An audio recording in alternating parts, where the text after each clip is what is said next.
ఎప్పుడు పచ్చి చేపలైనా ఇలా డిఫరెంట్గా డ్రై ఫిష్ తోటి పచ్చడి పెట్టి చూడండి. హాస్టల్స్లో ఉన్న వాళ్ళకి కానీ, ఎవరికైనా సీ ఫుడ్ మిస్ అవుతున్నామా అన్న వాళ్ళకి కానీ, స్పైసీగా తినాలనిపించినప్పుడు ఇలా నెత్తళ్ళతోటి సీ ఫుడ్ తోటి డ్రై ఫిష్ పచ్చడిని ట్రై చేసి చూడండి. చాలా బాగుంటుంది, టేస్టీగా ఉంటుంది. మీ ఫ్రెండ్స్కి రిలేటివ్స్కి తయారు చేసి పంపిస్తే చాలా బాగుందంటారండి. చాలామందికి ఎండు చేపలు తినడం అంటే చాలా ఇష్టం. కానీ ఒక్కొక్కసారి ఇవి దొరకవు. అలాగే స్మెల్ కూడా ఎక్కువగా వచ్చేస్తుంది. ఓన్గా మనమే మెత్తళ్ళని తీసుకొని క్లీన్ చేసుకొని ఆరబెట్టుకొని ఇలా పచ్చడి పెట్టుకుంటే స్మెల్ రాదు, టేస్ట్ ఎక్కువ రోజులు నిల్వ ఉంటుంది. ఈ మెత్తళ్ళు నేను పసుపు నిమ్మరసం వేసి బాగా వాష్ చేసి నీసి వాసన రాకుండా ఒక 3 days ఎండలో పెట్టుకుని ఎండబెట్టుకున్నాను. ఇలా పూర్తిగా డ్రై అయిపోవాలి. అలాగని నీచు వాసన అసలు రాకూడదు. మెయిన్ క్లీన్ చేసుకునేటప్పుడు నీచు వాసన రాకుండా ఉండేటట్టుగా చూసుకొని అప్పుడు ఆరబెట్టుకోవాలి. ఇది డైరెక్ట్గా నేను వాటర్లో వేసి వాష్ చేయడం అలాంటిది ఏం చేయట్లేదండి.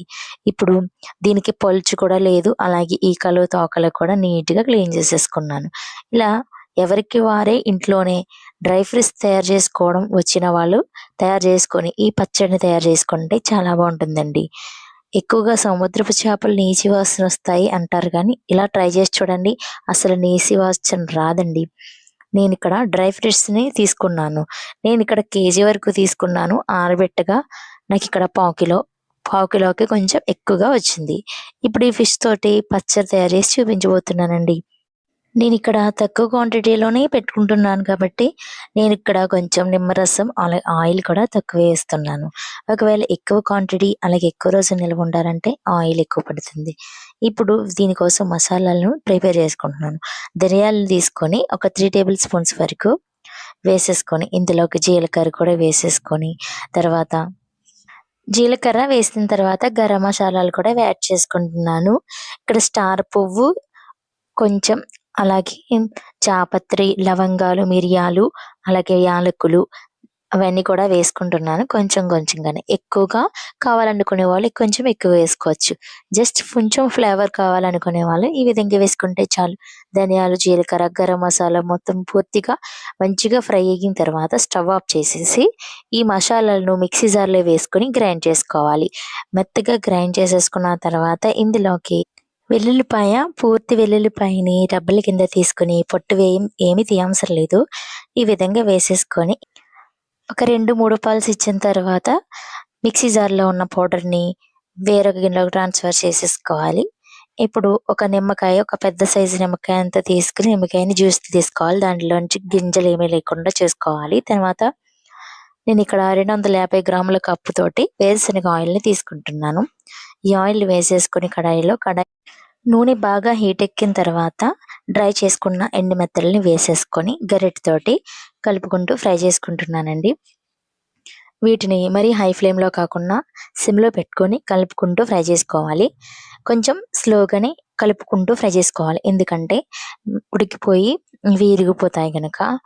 అలాగని గట్టిగా డీప్గా ఫ్రై చేయకూడదు, అలాగే పచ్చిగా ఉండేటట్టుగా దించకూడదు. మధ్యలో ఉడికిన లేదని చెక్ చేసుకొని లోపల వరకు పచ్చివాసన పోయిందో లేదని చెక్ చేసుకుంటూ ఫ్రై చేసుకోవాలి. కలర్ కొంచెం చేంజ్ అయిపోతుంది. అప్పుడు ఒక 5 minutes వరకు నాకైతే టైం పట్టింది. ఈ తర్వాత స్టవ్ ఆఫ్ చేసేసి ఈ మెత్తల్ని కొంచెం సేపు చల్లారబెట్టుకొని వేరే గిన్నెలోకి ట్రాన్స్ఫర్ చేసేసుకుంటున్నాను. ఇది కొంచెం చల్లారిన తర్వాత ఈ మెత్తళ్ళు ఏ విధంగా ఫ్రై అయినవి చూపిస్తాను. నేను ఆల్రెడీ ఫ్రై చేసుకున్న ఈ మెత్తల్ని చల్లారబెట్టేసుకొని వేరే గిన్నెలోకి తీసుకున్న తర్వాత ఒక మెత్తళ్ళు చూసారు కదా, ఇలా ఇరవగానే మెత్తగా ఇరిగిపోయింది. అలాగని బాగా డ్రైగా ఫ్రై అవ్వలేదు, అలాగని పచ్చిగా కూడా లేదు. ఈ విధంగా ఫ్రై చేసుకొని పక్కన పెట్టుకొని చల్లారబెట్టేసుకోవాలి. ఇదే కడాయి ఆయిల్లో ఇందులోకి ఓన్లీ అల్లం పేస్ట్ మాత్రమే వేసుకుంటున్నాను. నేను వెల్లుల్లిపాయలు డైరెక్ట్గా వేసేస్తున్నాను కాబట్టి ఇందులోకి వెల్లుల్లిపాయ పేస్ట్ లేదు, ఓన్లీ అల్లం పేస్ట్ వేసి దీన్ని కలుపుకుంటూ మంచి సువాసన వచ్చేంత వరకు అల్లాన్ని ఫ్రై చేసుకుంటున్నాను. ఇలా ఫ్రై అయిపోయిన తర్వాత ఇందులోకి ఫ్రై చేసుకున్న మెత్తల్ని వేసేసి ఒకసారి బాగా కలిపేసుకొని కొంచెం ఆయిల్ అంతా చల్లారిన తర్వాత ఇందులోకి కారాన్ని తీసుకుంటున్నాను. ఒక హాఫ్ కప్ వరకు పచ్చి కారాన్ని తీసుకుంటున్నాను. అది కూడా ఒక మంచి క్వాలిటీ అయిన కారాన్ని తీసుకుంటే పచ్చడి మరీ బాగుంటుంది. నేను ఇక్కడ మంచి క్వాలిటీ గల కారాన్ని తీసుకుంటున్నాను. ఈ హాఫ్ కప్ మొత్తం వేయట్లేదు. ఎందుకంటే మరీ ఎక్కువైపోతుందేమో అని కొంచెం మాత్రమే తగ్గించాను. తీసుకోవడం మాత్రం హాఫ్ కప్ పూర్తిగా తీసుకున్నాను. ఇంకా మరీ స్పైసీ తినాలనుకునే వాళ్ళు ఈ హాఫ్ కప్ పూర్తిగా పడుతుంది. ఈ విధంగా వేసేసుకున్న తర్వాత గ్రైండ్ చేసుకున్న మసాలా కూడా వేసేసుకోవాలి. కారాన్ని మెత్తళ్ళకు పట్టిన తర్వాత గ్రైండ్ చేసుకున్న మసాలాలను కూడా వేసుకుంటాను. వేసేసుకొని ఇది కూడా ఒక్కసారి బాగా కలిపేసుకొని ఈ మెత్తళ్ళు, కారం అలాగే మసాలా మొత్తం పూర్తిగా చల్లారేంత వరకు కూడా ఇలా కలుపుకుంటూ కలిపేసుకొని చల్లారబెట్టుకుంటాను. ఫైనల్‌గా నేను ఒక నిమ్మపండు తీసుకున్నాను కదా రసం, దాన్ని వేసేసి ఒకసారి బాగా కలిపేసుకొని ఇనప కడాయిలో చేస్తాం కాబట్టి పులుపు ఎక్కువసేపు ఉంచకూడదు కాబట్టి వేరే బాక్స్‌లోకి గానీ, గాజు సీసాలోకి గానీ ట్రాన్స్‌ఫర్ చేసేసుకోవాలి. ఈ పచ్చడిని వెంటనే తినకూడదండి. ఎందుకంటే ఇందులోకి నేను ఉప్పు వేయలేదు. ఆల్రెడీ ఉప్పు చేపలు గనుక ఈ చేపల్లో ఉన్న ఉప్పు గ్రేవీకి రిలీజ్ అవుతుంది. ఒక 3 డేస్ వరకు కూడా ఈ విధంగా ఉంచేస్తే ఈ ఉప్పంతా కూడా ఈ పచ్చడి గ్రేవీలోకి ట్రాన్స్‌ఫర్ అయిపోయి పచ్చడి మరింత టేస్టీగా ఉంటుంది. ఎండు చేపలు తినడం వల్ల ఆరోగ్యానికి చాలా మంచిది. ఒకవేళ డైరెక్ట్‌గా తినలేని వాళ్ళు, ఇష్టపడని వారు ఈ విధంగా పచ్చడి చేసి పెట్టండి. చాలా టేస్టీగా ఉంటుంది. ఈ పచ్చడి చాలా రోజుల వరకు నిల్వ ఉంటుందండి. కానీ డ్రై ఫ్రూట్స్ అనేది ఇంట్లో మనం తయారు చేసుకుంటేనే పచ్చడి అనేది పర్ఫెక్ట్‌గా వస్తుంది.